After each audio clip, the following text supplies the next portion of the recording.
What does it feel like when a superpower loses its grip? All around us is the noise of collapse, but if we descend into the soul, we find not noise, but stillness. We thought we were the lighthouse. Turns out, we were the deck chairs on Titanic, forgotten by our country's leaders, remembered only when we're useful to them. Check one, check two, check. Hi, I'm Scott Layton, host of The Renaissance Spirit. If you've followed my work for any length of time, especially through the Courier Chronicles, you know I tend to live in that in-between space, part history nerd, part philosopher, part guy who's just trying to make sense of it all. And lately, it feels like the whole world has flipped upside down. We've lost Pope Francis, a spiritual bridge for millions, a moral compass. And in his absence, power has taken stranger shapes. We've watched Trump, Vance, and Musk consolidate power into something unrecognizable and dangerous. We've seen inflation crush hope, climate disasters multiply, people either tuned out entirely or doubling down on apathy or extremism. There's this growing feeling I can't shake, and maybe you felt it too, that we're not living in the America we grew up in. And maybe more startling, we're beginning to get a taste of what much of the world has endured for generations. So, today's video is about that shift. What does life feel like when everything secure begins to slip away? What do most people on Earth already know that we're just now learning?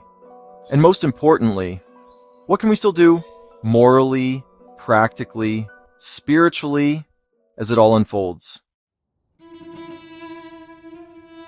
Most Americans, for most of modern history, have lived with a kind of invisible security. Not everyone, certainly not people of color, the poor, or immigrants, but for many, life was relatively predictable.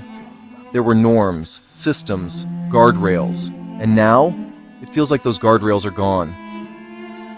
We're watching a billionaire-class destabilizing currencies with tweets, a president actively attacking the pillars of democracy and gaining ground, our climate protections, civil rights, press freedoms, and public trust all weakening at once.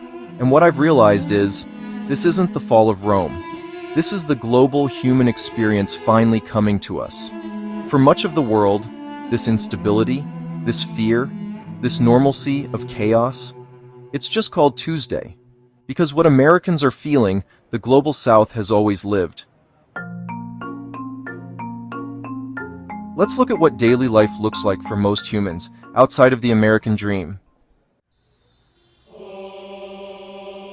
Case Study 1, Lebanon, the collapse of trust. In Beirut, once called the Paris of the Middle East, the economy has cratered, banks closed, savings evaporated, doctors and teachers working side jobs to survive. Electricity? A few hours a day? Food? Often unaffordable. Trust in government non-existent. Sound familiar? Corruption, collapse, and hyperinflation aren't exotic phenomena. They're warnings. And they're closer to us than we want to believe. Case Study 2, the Sahel region, climate as a daily crisis. Across places like Mali and Burkina Faso, climate change isn't debated, it's endured. The rains no longer come on time, crops fail, hunger grows. Young people either flee, join militias, or face starvation. These nations didn't cause climate change, but they're living its consequences. And here in America, as wildfires rage in California, floods hit Miami, and storms slam the Midwest, we're realizing that the climate crisis isn't coming. It's already here. Case Study 3, Philippines, information as a weapon. Under Duterte, then Marcos Jr., truth became weaponized. Disinformation flooded social media. Historical revisionism became policy. The internet, once seen as liberating, became a tool for state control. And in the US, where Trump and allies increasingly target journalists, discredit elections, and elevate conspiracies, we're not far behind. Freedom of speech doesn't mean much when the loudest voices are lies amplified by billionaires. We are, in many ways, a people raised on the illusion of exceptionalism. We believed our systems were unbreakable, our institutions incorruptible, our safety inevitable. And now, we're seeing that it wasn't invincibility, it was insulation. We are now experiencing what the Global South has known all along, that democracy is fragile, that the powerful often care more about themselves than the people, that suffering is not just the result of tragedy, it's often the result of design. But here's the thing, and this is crucial, we've treated resilience as something we gift others, never something we'd need ourselves. But the world is reminding us, suffering is not a punishment, it's the price of waking up. While people in the Global South have lived with this reality, they've also lived with resilience, community, and a deep awareness of what matters. They've built lives in the cracks of broken systems. In the Global South, joy dances even in hunger. Families feast on community. Churches ring with hope, not because life is easy, but because the soul has learned to sing in the dark. And that's what we need to learn now. Here's what we need to carry forward. We are not immune to history. America is not the final form of human civilization. It can fall, it can decay, but it can also be reborn. The last Renaissance came from plague and ruin, but also from cross-cultural exchange, from the Arabic world's preservation of philosophy, from migration, from suffering shared and turned into light. Lifestyle is not the same as life. Losing convenience, luxury, or certainty isn't the same as losing dignity. We can grieve the loss of comfort without abandoning compassion. The world is not against us. It's always been our mirror. The struggles of the poor, the vulnerable, the displaced, those are not distant stories. They're our future, if we fail to learn from them. So what do we do with all this? 1. Reframe the fear. Yes, things are getting harder, but hardship is also clarity. It burns away illusion. It shows us what's real and what we're willing to fight for. 2. Build smaller. Build closer. Support local mutual aid groups. Start a community garden. Watch out for your neighbors. Join a union. Learn how others survive with less and with more heart. 3. Educate yourself about the world. Read news from abroad. Follow voices from the Global South. Ask, what do they know that we don't? 4. Redefine winning. Maybe success now means protecting the vulnerable, preserving democracy, and living simply with dignity. Maybe winning means not losing our humanity.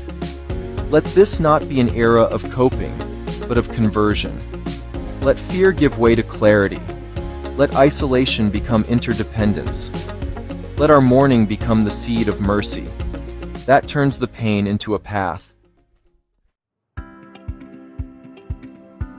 The fate of the vulnerable in Nairobi or Dhaka or Gaza is not separate from our own. The same winds that bring drought to the Sahel fan wildfires in California. The soul of our century will be measured by whether we finally understood this. Thank you for being here. Truly. This channel, The Renaissance Spirit, is not just about history or ideas. It's about what we do with them. We explore everything from ancient Rome to modern collapse, not to glorify the past, but to understand the present and prepare for the future. Because what we're living through now, the fear, the loss, the unraveling, it's not the end of the story. It's the invitation to write a new one. Will we be remembered as the generation that hoarded, panicked, and fled from hard truths? Or will we be the ones who listened, learned, and rebuilt? Will we be the ones who restored dignity to politics, compassion to economics, and courage to faith? The Renaissance gave birth to science, art, democracy, but also to conscience. And now, in our own age of collapse and possibility, we have the chance to do it again. So live the Renaissance spirit, not just as a concept, but as a style of life, rooted in truth, fueled by compassion, and guided by the wisdom of those who came before, and those who suffer now. Subscribe, share, learn, act. Take the quiz, and find out if you're a Renaissance spirit. History has not died, only our understanding of it. Let's change that. Together. We didn't invent rebirth, we inherited it. From ashes, from exiles, from saints and survivors. Now, it's our turn to pass it on, lit with memory, forged in fire.